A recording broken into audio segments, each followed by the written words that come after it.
Minasan, okarina sai.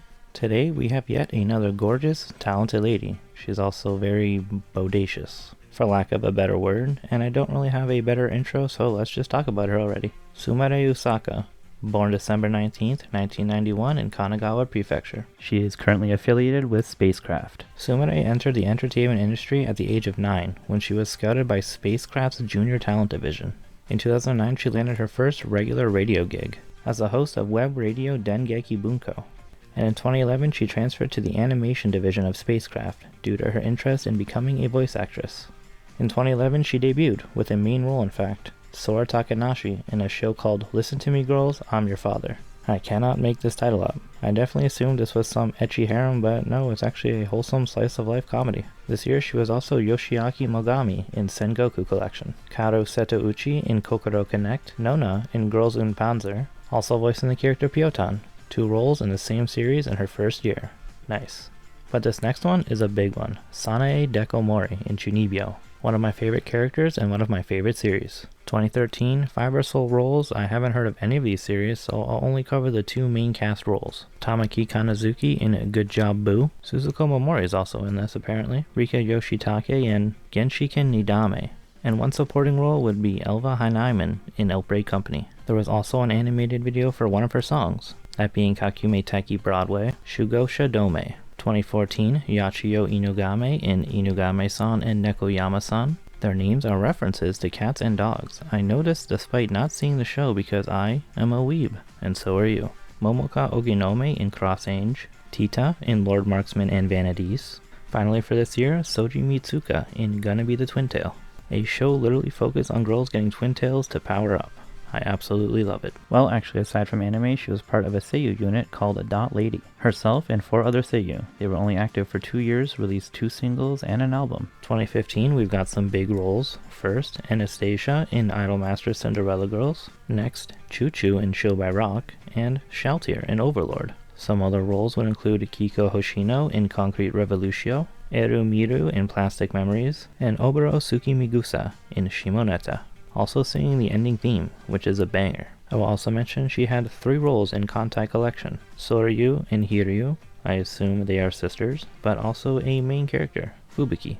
Time for 2016, a few second seasons and movie spin-offs, but this was actually the year I began to watch all shows that aired, and really began watching in Japanese. The first role of hers I ever heard was Mai Kawakami in Myriad Colors Phantom World. Also Athena in Luck and Logic, a very mid show with a stellar cast. Tsubaki Tenduin in Tsukiyuta the Animation, a boy group idol show. Gross. Colette in This Art Club Has a Problem, also singing the ending theme. Something pretty cool also happened this year. She won the Best Rookie Actress Award at the 10th Seiyu Awards. And now we have 2017, Serika Onondaga in Chaos Child. That was actually a really stupid last name to pronounce. Chizuru Mitsudera in Handshakers. Incho Fuki in Aho Girl. Good, stupid, funny comedy here. Also, again, what the hell even is that character name?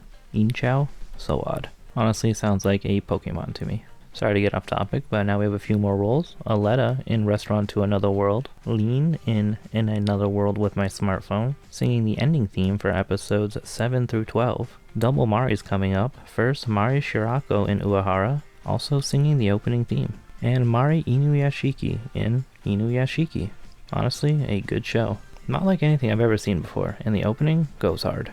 Finally, the show that matters, even if the character is pretty minor. Bang Dream, in her role of Chisato Shirasaki, the bass player of Pastel Palettes. Unfortunately, one of the bands that does not perform live. 2018, the whack-ass anime battle royale Killing Bites, and her role of Ui Inaba. And Cyber in Boarding School Juliet. I definitely recommend this fun take on the classic Shakespeare story. Minamo Arai in Homote House. Satomi Akesaka from the OG Roselia is in this too. Honestly though, not much else going on this year. Second seasons and lesser shows that were not very well received. But I will mention her role of Erika Arendt in Fist of the Blue Sky, a not so good spin-off to Fist of the North Star. And she was also PP-me in episode 3, Side A of Pop Team Epic. Also singing the opening theme. Of the whole season, by the way, not just her episode. 2019, Azure Lane, the Poor Man's Kantai Collection. And just like with Kankole, Sumipi has multiple roles. 4 this time. Akashi, Warspite, Saratoga, and Queen Elizabeth. Fancy. Now let's talk about a good show. Carol and Tuesday. She voices Angela. Oh Maidens in Your Savage Season as Rika Sonozaki. Honestly a good show, even if I'm not the target audience. And the next show is Why the Hell Are You Here, Teacher? Yes, that is the name. A short-form ecchi series. She voices Kana Kojima, also singing the opening. And she was Uni in Star Twinkle Precure. Oh, and I guess she reprised her role of Shaltir from Overlord in Isekai Quartet. One final thing for this year, I'm pretty sure this was when she released a photo book. Pretty sure she has like 4 of them, but I couldn't really find dates of release. And I don't want to focus too much on them because, well, I don't have enough water near me. 2020 did exist, unfortunately, and she had a little over 10 roles. I've actually seen all of these, and I feel like I should mention most of them, so buckle up. Mari Marino in Asteroid in Love. Aya Arisugawa in Over the Moon for You. Watch this if you like romance anime. Konami Kasahara in Sports Climbing Girls. Aina Suzuki is also in this, and I definitely recommend it. Kokomi Kikyoin in Hatana Illusion. Aina Suzuki is in this as well, but I don't recommend this one as much. Kare Nanase in Inspector. And she was Camila in Lapis Relights, my favorite of the underrated idol franchises. 2021, almost done with this impressive resume. We'll start off with a super popular one, Hayase Nagatoro in the silly teasing show Don't Toy With Me, Miss Nagatoro. Also, she sang the opening theme. Ariel in So I'm a Spider, So What? Sawa Sugimoto in Kageki Shoujo. Before looking this up, I definitely thought this was some sort of Revue Starlight spinoff. Kyoko Jingu in Jahi-sama wa Kuji Kanai, singing the second opening theme while her very good friend Yui Ogura sang the first opening. And she was Maya Walker in the ice hockey fake idol show Pride of Orange. Really good cast in this series. She also voiced some new characters in existing shows. Susanna Randall in My Next Life as a Villainess, and Chloe in Miss Kobayashi's Dragon Maid. The final role I should mention for this year is in a not so good series. Kind of infamous for being one of the worst shows of the past decade, like up there with Berserk 2016. She was Chikage Rokuin in X-Arm. 2022, she has voiced multiple characters in Girls' Frontline, the newest series to turn girls into real weapons like a Kantai collection, this time turning them into firearms. Those characters are Moisen Nagin, PPS 43, and PPSH 41. I know what all of those are thanks to Call of Duty. She was also Suzuna in the new season of Princess Connect, Ikusa vs. Takanawa in Hanabi-chan, and Akira in Buchigiri. The only currently airing show she's in is a new adaptation of a classic anime, Urusei Yatsure, voicing the lead, Lum, even dressing up as her for a magazine. She had herself a live tour throughout March and April. Her 4th album, Anthology and Destiny, came out, as well as her 2nd photo book, Sumire no Yume. Thank you for the meal, Sumipi. Next year, she will reprise her roles in Nagatoro and In Another World with My Smartphone, but also new roles Thea in Spy Classroom and Mitsuki Yano in Yuri Is My Job, a show that seems to be her and Yui Ogura being in love with each other. So, just like real life.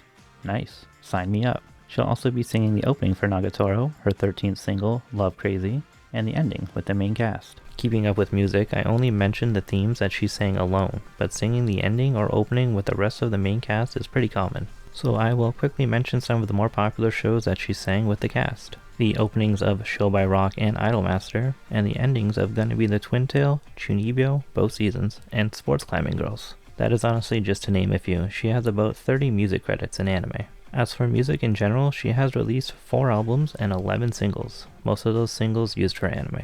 She has almost 40 video game roles. As always, I'll only mention the popular ones or just popular games in general. One of her first games was Corpse Party Anthology, Sachiko's Game of Love. Also Danganronpa Ultra Despair Girls, Star Ocean Anemesis, Counter-Strike Online 2, Street Fighter V, Dead or Alive 6, Yakuza Like a Dragon, and Final Fantasy VII Remake. Damn, those last 4 kind of a big deal, especially the last 2. She has 6 foreign dubbing credits. I'll only mention 2. Pretty big ones though. Bubbles in the Powerpuff Girls and Jinx in Netflix's Arcane. She is Jinx in the game as well, but I wanted to mention it here instead. Concerts would include many solo events since her debut, being at many festivals like Animax and Anisama. Actually, at Anisama, she has had some cool crossovers, like singing the Chunibyo opening with Maya Uchida and Zack in 2017, opening with Milky Holmes, Iris, and Naotoyama in 2018, and being part of the Epic Jam Project crossover in 2019, even performing with the Show by Rock Girls back in 2016. And she was part of the Idolmaster Cinderella Girls 10th Anniversary Live Special at the beginning of 2022. As far as Bang Dream goes, I think she's only appeared live one time at a Pastel Palettes live show. Onto the facts, she is 160 centimeters or 5'3". On the socials, she has a gram and a Twitter, being fairly active on both of them. She is a graduate of Sofia University, a private, prestigious academy. How fancy. Sumire is apparently fluent in Russian and loves the Soviet culture, which she became interested in after hearing the state anthem of the USSR in her first year of high school. She is also a military nerd, as they say, knowing lots of generals from Russia, with her favorite being Khrushchev. 90% sure that's a character in Call of Duty Black Ops. Could be wrong though. She has also visited the country in 2013, I believe, since there is a direct flight to the city of Sakhalin. Alright, well, time to get a little serious here. In March 2016, after several cases of online sexual harassment, she announced that her personal Twitter account would be temporarily on hold. However, due to persistent harassment in 2017, she deactivated her account. Thankfully, since then she has reactivated it, and it seems that she no longer receives harassment. Don't lose the idols, guys. Simple thirsty admiration is fine, but don't take it too far. Happy stuff again, she has a strong interest in video games, anime, and manga ever since she was a child. And she was also a huge fan of JoJo's Bizarre Adventure when she was in middle school. Man, Stone Ocean would have been perfect for her to be cast in. Her favorite bands are Metallica, Judas Priest, Black Sabbath, Dragon Force, and Kinniku Shoujo. Great lineup there, especially the last one. She also admires J-pop singer Momoi Haruko. Some of her other interests consist of photography, Lolita fashion, and drawing, which she is quite good at. She also works as a Lolita model, having modeled for the brand Baby the Stars Shine Bright, and for the magazines Gothic Lolita and Bible, and Kera. She has a cat named Mello and apparently has a dog named Ringo, though I couldn't find any photos of him. Also, she has a YouTube channel that has passed 100,000 subscribers, and she is very active on it. Finally, Sumire is very good friends with fellow Bandori voice actress Misawa Sachika, who has referred to Sumire as her waifu. I actually found a lot of facts about her, but I'm going to save that for a different video. If I skipped over a character that you enjoy, let me know below. Although I think all the ones I skipped over are from shows that no one even knows exist. So yeah. Thank you as always for watching. I hope you've enjoyed and learned something new. Please join me in the next one about our departing Nijigasaki member. I look forward to seeing you there.